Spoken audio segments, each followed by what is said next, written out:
মা বাড়িতে এসেই বলল একদিন কিন্তু নবদ্বীপে যাব। আমি মাকে বললাম তুমি থাকবা কদিন, যে একদিন তুমি নবদ্বীপে যাবা, থাকবাই তো আর একদিন। আচ্ছা আমরা তাহলে কালকেই যাব।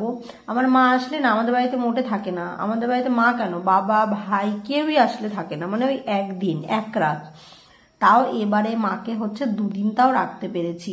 তো মা এসেছিল বৃহস্পতিবারে, বৃহস্পতিবার দিন আস্তে আস্তে বিকেল হয়ে গেছিল, কেননা একাদশী ছিল। একাদশী রান্নাবান্না করে সমস্ত কাজবাজ কমপ্লিট করে বাড়িতে যেহেতু বাবা আর ভাই থাকবে, রান্নাবান্না করে তারপরে মা এসেছিল। আর হচ্ছে দ্বাদশীর দিন সকালবেলা পারণ টারণ করে আমরা চলে গিয়েছিলাম নবদ্বীপে। নবদ্বীপে গিয়েছিলাম এর জন্য যে কিছু ধূপকাঠি টাটি নিতে হবে ভগবানের জন্য, বাচ্চাদের জন্য একটু শীতের সোয়েটার কিনতে হবে, মা কিছু টুকিটাকি জিনিস কিনবে তার জন্য। কেননা হচ্ছে গিয়ে আমি তো একা একা বাড়ি থেকে সেরকম নবদ্বীপে যাওয়া হয় না বাচ্চাদের রেখে, তো মাকে বলেছিলাম তুমি আসলেই তারপরে আমরা যাবো। তো আমি আমার সাথে মা আর পাশের বাড়ি একজন মাতাজি, তো ওনার বাচ্চাদের জন্য সোয়েটার কিনবে। তো আমার বাচ্চাদের সব সোয়েটারগুলো জ্যাকেটগুলো সমস্ত ছোট ছোট হয়ে গেছে, তো সে তার জন্যই ছেলের জন্য বিশেষ করে একটা জ্যাকেট খুবই দরকার ছিল, তার জন্যই গিয়েছিলাম।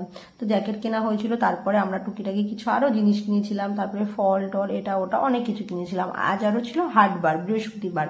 আমার মনেও নেই, যখন নবদ্বীপে ঢুকেছি তখন সবাই বলছে যে আজকে হাট ছিল, তো হাটেও আমরা ঢুকলাম।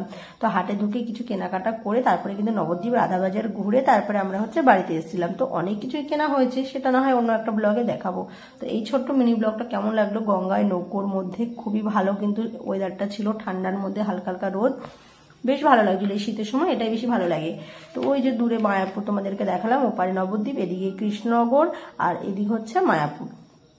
এটাই হচ্ছে গিয়ে আমাদের স্বরূপগঞ্জের ঘাট। তো তোমরা যারা যারা এসছো অবশ্যই তারা জানো, আর যারা আমার ডেইলি ফলোয়ার্স তারা নিশ্চয়ই জানো যে স্বরূপগঞ্জের ঘাট কোনটা। আমার হাতে দেখতে পাচ্ছ, আর এই বক্সের মধ্যে কিন্তু ছিল হচ্ছে জুতো, হচ্ছে আমরা দুজোড়া জুতো কিনেছিল, মাই কিনে দিল আমাকে। কেননা হচ্ছে মা না নবদ্বীপে বসে রাস্তায় রাধাবাজারে যেতে যেতে মা একটু হোঁচট খেয়ে গেছিল, মায়ের পরা জুতোটা না ছিঁড়ে গিয়েছিল, তারপরে মা একজোড়া জুতো কিনলো ফ্লাইটের। তো আমিও একটা কিনলাম, যে নতুন ফ্লাইটের জুতোগুলো বেরিয়েছে ওইগুলো। তো কেননা আমার জন্মাষ্টমী রাধাষ্টমী তো দুটোর সময় মানে দুজোড়া করে জুতো আমার হারিয়ে গেছে, সেম সেম জুতো, ওই ফ্লাইটের গুলো এখন এত পরিমাণ বেরিয়েছে সবাই পরে, তো সেই জুতো আমার চুরি হয়ে যাওয়ার কারণে কিন্তু আমার কাছে আর সেই জুতোটা ছিল না। ওই জুতোটা আমার খুবই মানে প্রিয়, পেস্তা কালারটা।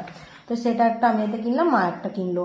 তো তাছাড়া মা আমার একটা ঘরে পড়ার জন্য 3 জোড়া জুতো কেনা হয়েছে, তারপরে ফলমূল অনেক কিছুই কেনা হয়েছিল। তারপর এই জ্যাকেটটা কেনা হয়েছে ছেলের জন্য, এটা ছবি তোলা ছিল বলে তোমাদের মাঝে শেয়ার